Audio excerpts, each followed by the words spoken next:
So hello and welcome back. स्वागत है आपका एक बेहतरीन वीडियो में। देखिए, जैसे हिंदी का शुरू हुआ है सेट 1 सेट 2 और चलेंगे 20 तक, वैसे ही आपका इंग्लिश का भी शुरू कर रहे हैं सेट 1 सेट 2 से करते करते चलेंगे 20 तक। ठीक है ना। 20 सेट कराएंगे इंग्लिश का, 20 हिंदी का रहेगा और 20 ज्योग्राफी का रहेगा। बस इतना कर लीजिएगा, आपका नैया पार लग जाएगा, है ना। 20-20 सेट सबका कराएंगे, सबका देख लीजिएगा। तो आज हम शुरू कर रहे हैं इंग्लिश का सेट 1, है ना। हर सेट में आपका 25 क्वेश्चन रहेगा, ठीक है ना। 20 से 25 रहेगा, ठीक है। 20 भी हो सकता है, 25 भी हो सकता है, ठीक है। तो हर सेट को अटेंड करिए, इसका प्लेलिस्ट आपको मिल जाएगा, देख चेक कर लीजिएगा, ठीक है ना, बढ़िया से। अब प्लेलिस्ट क्या होता है अगर नहीं पता है तो फिर बहुत दिक्कत की बात है, फिर देख लीजिएगा अपना यूट्यूब पर कि प्लेलिस्ट चेक कैसे करें, ठीक है। देखिए, तो हमारा आज का पहला क्वेश्चन क्या है दोस्त कि the soldier is blanks poem. Soldier कैसा पोएम है? लव पोएम है, या फिर हैप्पी पोएम है, या फिर नेचर पोएम है, या फिर वार पोएम है। लव मतलब प्यार हो गया, है ना। हैप्पी मतलब खुशी, या फिर हर्षोल्लास टाइप का पोएम है, या फिर प्राकृतिक पोएम है, या फिर वार से रिलेटेड है, लड़ाई से या फिर युद्ध से रिलेटेड है। तो कैसा है? तो ये है वार पोएम। यहाँ पे हम भर देंगे वार पोएम, ठीक है। ऑप्शन नंबर डी, ठीक है। आगे बढ़ते हैं। आगे कह रहा है कि Macavity is called blanks. Macavity क्या कहलाता है? द हिडन पॉ, द एक्सपोज पॉ, या फिर देखिए यहाँ पे PAW होगा, ठीक है, और द नॉटी पॉ, या फिर द मस्टरस पॉ। तो क्या होगा? हिडन पॉ मतलब क्या होता है कि छुपा हुआ पंजा कह सकते हैं, या फिर छुपा हुआ रुस्तम कहते हैं उसे, या फिर उजागर करने वाला पंजा कह सकते हैं उसे, या फिर नटखट पॉ कह सकते हैं, या फिर रहस्यमय पॉ कह सकते हैं। तो क्या कहते हैं उसको? हम कहते हैं हिडन पॉ कहते हैं, ठीक है ना। ऑप्शन नंबर यहाँ पे ए लगा देंगे, ठीक है ना। ऑप्शन नंबर ए, ठीक। ध्यान रखेंगे कि मैकेविटी क्या कहलाता है? द हिडन पॉ कहलाता है, ठीक है। चलिए आगे।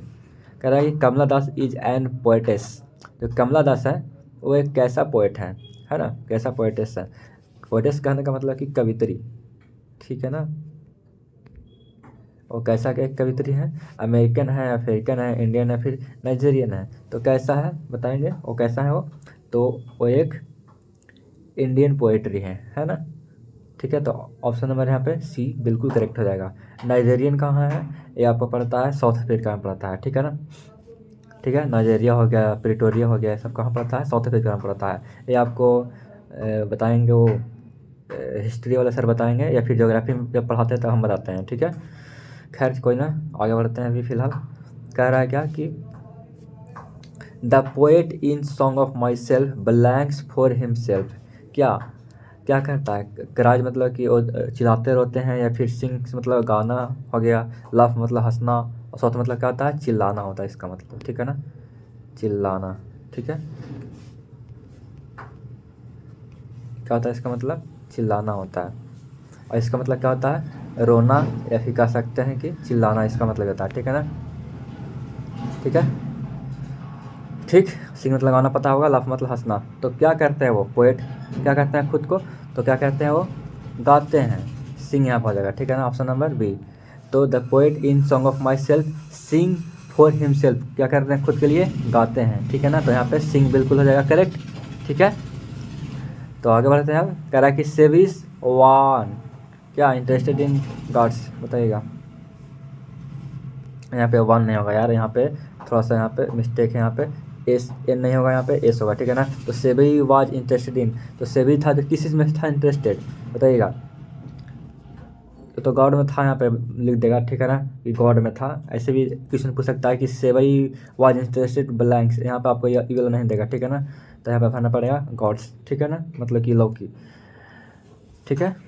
और एक और क्वेश्चन क्या बनता है अभी? एक बन रहा है क्वेश्चन कि सेबई वाज इंटरेस्टेड इन गॉड्स क्या पैशनेटली, या फिर अफेक्शनली, या फिर वाइडली, या फिर इमोशनली। तो कैसे था वो, मतलब कि उसमें कैसे था मतलब कि जो सेबई था गॉड से कैसे था वो, मतलब कि इंटरेस्टेड। पैशनेटली मतलब क्या होता है? एक तो होता है इसका मतलब होता है जुनून से, ठीक है ना, जुनून से था पूरा, मतलब कि उसमें इंटरेस्ट था। या फिर अफेक्शनली, इसका मतलब होता है लगाव से था, है ना। या फिर वाइडली, मतलब कि बहुत ही मतलब जंगली पूर्ण टाइप से था, या फिर इमोशनली या फिर भावुकपूर्ण टाइप से था। तो कैसे था वो, उसके पास क्या था, जुनून था, ठीक है ना। तो यहाँ पे हम क्या कर देंगे, मार देंगे यहाँ पे ऑप्शन नंबर ए, ठीक है ना। तो पैशनेटली क्या था वो, इंटरेस्टेड था, क्योंकि गॉड से क्या करता था, मतलब कि गॉड से क्या करता था, बनाता था, पिक्चर वगैरह बनाता था, ठीक है ना। या फिर किसी का मूर्ति बना दिया, ये बना दिया, वो बना दिया, सारा कुछ, मतलब तो इसलिए क्या था, पैशनेट था, ठीक है। क्वेश्चन नंबर 6 को बहुत ध्यान से पढ़िएगा। क्या लिखा हुआ है कि भारत इज, यहाँ पे एन नहीं, यहाँ पे एस होगा, ठीक है ना, यहाँ पे एस कर लीजिएगा। Bharat is my home is an extract from the speech of, किस चीज़ का। तो देखिए एक्सट्रैक्ट का मतलब समझिए यहाँ पे, ठीक है ना। इसका मतलब होता है किसी चीज़ का सार, या फिर कह सकते हैं किसी चीज़ का निचोड़, ठीक है ना। तो कह रहा है कि भारत इज माई होम है, तो किस चीज़ का निचोड़ है, फिर किस चीज़ का सार है, तो किन का है बताइएगा। तो डॉक्टर ज़ाकिर हुसैन का है, ठीक है ना, ऑप्शन नंबर बी, ठीक है। तो किनका सार है, किनका निचोड़ है, तो डॉक्टर ज़ाकिर हुसैन का है, ठीक है। आगे देखिए, कह रहा है कि John Keats is the poet of, यहाँ पे भर देगा, यहाँ पे मार देगा, ब्लैंक्स दे देगा कि यहाँ पे भरो, यहाँ पे क्या भराना है, तो बताइएगा। John Keats is the poet of किस चीज़ का, सॉन्ग ऑफ माई सेल्फ, या फिर स्नेक, या फिर ऑटोटोमन, है ना, या फिर द सोल्जर। तो सिंपल तो है यार, बता देंगे आराम से कि किस चीज़ का है, तो ऑटोटोमन का है, ठीक है ना। यहाँ पे पूरा नहीं लिखा है, ठीक है ना, ऑटोमन लिखता है यहाँ पे, ठीक है, या फिर टोटोमन भी लिख लेता है परीक्षा में, तो आपको यहाँ पे ऑप्शन नंबर सी वहाँ पे मारना है, ठीक है ना, यानी कि टोटोमन मारना है, ठीक है। और पूछा है कि जॉन किट्स हैं जो कैसा पोएट है, तो यहाँ पे बताएंगे आप रोमांटिक पोएट है, ठीक है ना, ठीक है। कैसा रोमांटिक, ओ वाला, वो मतलब कि गर्लफ्रेंड बॉयफ्रेंड वाला रोमांटिक नहीं, नेचुरल प्रेमी है, ठीक है ना। आगे देखिए, I have just taken the oath of loyalty to the, बताइएगा। ये जो शब्द है भाई, इसका आगे हम क्या भर सकते हैं, बढ़िया चीज़ बताइएगा, आगे क्या आ सकता है। आई हैव जस्ट टेकन मतलब कि मैं अभी तुरंत लिया हूँ, द ओथ, कसम, ओथ मतलब कसम, ठीक है ना, कसम ऑफ लॉयल्टी, इसका मतलब क्या, लॉयल्टी मतलब क्या होता है, लॉयल्टी मतलब होता है वफादारी, है ना। टू द क्या, आगे क्या क्या मतलब क्या आएगा, कॉन्स्टिट्यूशन ऑफ इंडिया, या फिर कॉन्स्टिट्यूशन ऑफ इंग्लैंड, या फिर कॉन्स्टिट्यूशन ऑफ अमेरिका, या फिर कॉन्स्टिट्यूशन ऑफ ब्राज़ील। तो कहाँ से है आपका, तो आपका वहाँ से है, डॉक्टर ज़ाकिर हुसैन वाला से है, भारत इज माई होम से है, तो यहाँ पे कॉन्स्टिट्यूशन ऑफ इंडिया आ जाएगा, ठीक है ना, ऑप्शन नंबर ए, ठीक है ना, ठीक है। आगे देखिए, इंग्लिश इज नॉट आवर, देखिए यहाँ पे, English is not our blanks, a mother tongue, या फिर फादर टंग, या फिर ऑफिशियल टंग, या फिर इमोशनल टंग। तो भाई हमारी जो इंग्लिश है, हमारी जो क्या है, वो मदर टंग नहीं है ना, यानी कि मातृभाषा नहीं है ना। अब किसका है, तो ये तो इंग्लैंडवन का है। इंग्लैंडवन जब आया था इंग्लैंडवन लोग मतलब कि इंग्लैंडवन लोग, तो उन लोग ना सिखा के चले गया, हम लोग को थोप के चले गया। किसके बारे में बात कर रहे हैं, ब्रिटिश के बारे में बात कर रहे हैं, ठीक है ना। ब्रिटिश लोग आया, क्या किया, हम लोग पर थोप के चल गया। ये तो हम लोग, हमारा मदर टंग नहीं है, हमारा मदर टंग क्या है, हमारा मदर टंग क्या है, हिंदी है, क्या है, हिंदी है, ठीक है। आगे देखिए, अब marriage proposal is written by blanks, बताइएगा। जो मैरिज प्रपोजल है वो किन के द्वारा लिखा गया है, एंटन चेखोव, या फिर जर्मन ग्रियर, पीएल एसबर्ग, या फिर एच.ई. बिट्स। तो बताइएगा कौन लिखे हैं। सिंपल तो है, एंटन चेखव लिखे हैं भाई, ठीक है ना। कौन लिखे हैं, एंटन चेखव। एच.ई. बिट्स बताइएगा, एक क्या कौन सा लिखे हैं, तो एच.ई. बिट्स कौन सा लिखे हैं, पता है आपको, नहीं पता होगा, कहाँ से पता होगा, पढ़ेगा तब ना। आप एक स्टोरी पढ़े होंगे, वो वाला बेंजे वाला है ना, नोटालिया वाला, पता होगा बढ़िया से। वो किस में आता है, इसी में तो आता है ना, एच.ई. बिट्स वाला मत, यानी कि द अर्थ लिखे हैं, ठीक है ना, ये द अर्थ लिखे हैं, ठीक है, ठीक है। आगे बढ़ते हैं। थोड़ा बहुत आपको ठक ठुक की आवाज़ आ सकता है, क्योंकि बगल में काम चल रहा है यार, तो लोग डिस्टर्ब बहुत ज़्यादा करता है, क्या ही कर सकते हैं, पर पढ़ा तो नहीं छोड़ सकते हैं हम। देखिए यहाँ पर आगे क्या है कि, आगे है कि मनोहर माल गोनकर इज एन क्या राइटर, इंडियन, इंडो एंग्लियन, या फिर अफ्रीकन, या फिर ऑस्ट्रेलियन। तो कैसा वो मतलब कि राइटर हैं, तो हैं इंडियन राइटर हैं, ठीक है ना, ठीक।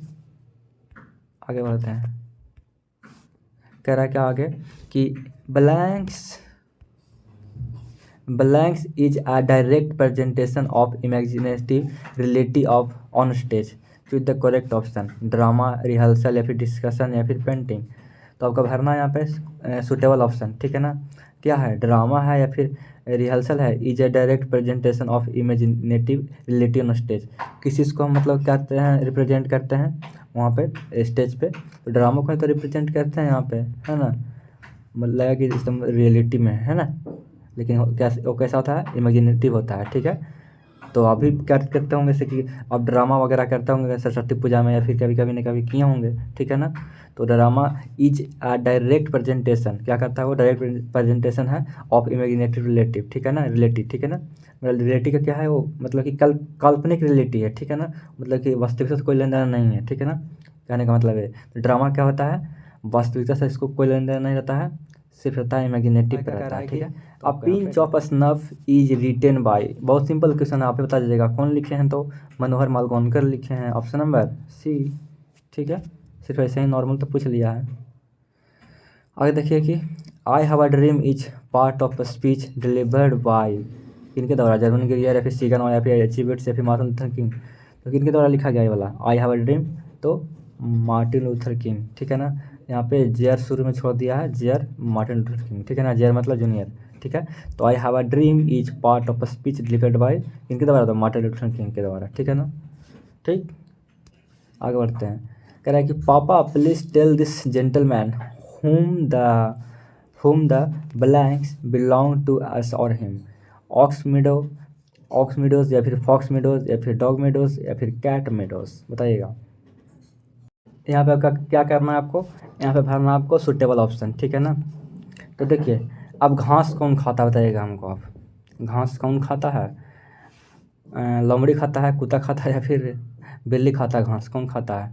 तो बता देंगे कि हाँ सर ऑक्स खाता है, ठीक है ना। और मीडूज मतलब क्या होता है, इसका मतलब होता है चारागाह होता है, ठीक है ना, चारागाह होता है। तो कह रहा है क्या यहाँ पे क्वेश्चन में कि पापा, है ना, पापा प्लीज़ टेल दिस जेंटलमैन, इस आदमी को कहिए, हुम जिनको, the ox meadows belong to us और हिम, जो हमसे क्या करते हैं वो, मतलब कि जो बैल का चारागाह है, जो क्या करते हैं हमसे क्या करते हैं, मैच करते हैं, ठीक है ना। तो यहाँ पे ऑप्शन नंबर है ए लगा देंगे, ठीक।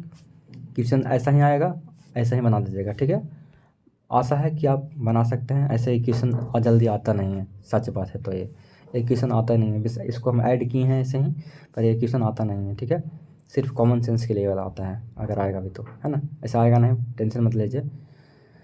एक सिंपल क्वेश्चन है जो कि आप भी बता सकते हैं कि स्टेस्ट लव नोट को कौन लिखा है, भाई बताइएगा, ये आपका काम है ना। कौन लिखे हैं पता है, यहाँ से जॉनडन भाई लिखे हैं, ठीक है। आगे देखिए, नानू काका वाज द नरेटर्स, क्या जो नानू काका थे और नरेटर क्या थे, मदर थे, कज़न थे, फादर थे या फिर मैटरनल अंकल थे। तो क्या थे, मामा जी थे ना उनके, किनके, लेखक के। तो ऑप्शन नंबर यहाँ पे डी हो जाएगा। तो नानू काका क्या थे, नरेटर के क्या थे, मामा थे, यानी कि मैटरनल अंकल, ठीक है। आगे देखिए, मामा दादी नहीं, वो मामू, ममानी का समझ रहे हैं ना, ममानी का हस्बैंड, ठीक। आगे देखिए क्या कह रहा है क्वेश्चन में कि marriage proposal is act play, क्या 1 2 3 या फिर 4, बताइएगा। जो मैरिज प्रपोजल है एक कैसा एक्ट प्ले है, मतलब कैसा ये एक्ट प्ले है, कैसा ये एक्ट प्ले है, तो 1 है, ठीक है ना। एक क्या है यहाँ पे, ऑप्शन नंबर ए लगा देंगे, ठीक है ना। तो the marriage proposal is act play of 1, ठीक है ना। कोई एक ही यहाँ पे क्या कर रहा है, एक्ट कर रहा है, ठीक है। चलिए, कह रहा क्या कि I blanks myself to service of this world, ठीक है ना। कह रहा है कि आई ब्लैंक्स, यहाँ ब्लैंक्स में क्या करना है आपको, गिव इट, टेक या फिर प्लेट या फिर सिंग, तो बताइएगा। तो कौन होगा यहाँ पे सुटेबल ऑप्शन, गिव होगा, टेक होगा या फिर प्लेट होगा या फिर सिंग होगा। गिव मतलब क्या होता है, इसका मतलब होता है देना होता है, ठीक है ना, क्या होता है देना होता है। टेक मतलब क्या होता है, टेक मतलब लेना होता है, ठीक है ना। और प्लेट मतलब क्या होता है, संकल्प, संकल्प लेना या फिर कह सकते हैं कि कसम ठानना किसी चीज़ को, ठीक है ना। और सिंग मतलब गाना होता है, ठीक है, इसका मतलब संकल्प, संकल्प, संकल्प, ठीक है। तो क्या करेंगे हम क्या करेंगे, संकल्प लेंगे। I pledge myself to service the this service of this valour. Valour का मतलब होता है जैसे कि कोई नहीं लगाता है, मतलब कि दाम वगैरह लगाता है या फिर कीमत लगाता है, उसको बोलते हैं, ठीक है ना। तो क्या करूँगा, मैं कसम खाऊंगा खुद से क्या, to service of this valuer, इस दाम लगाने वाले को, ठीक है ना। तो यहाँ पे ऑप्शन नंबर यहाँ पे सी भर देंगे।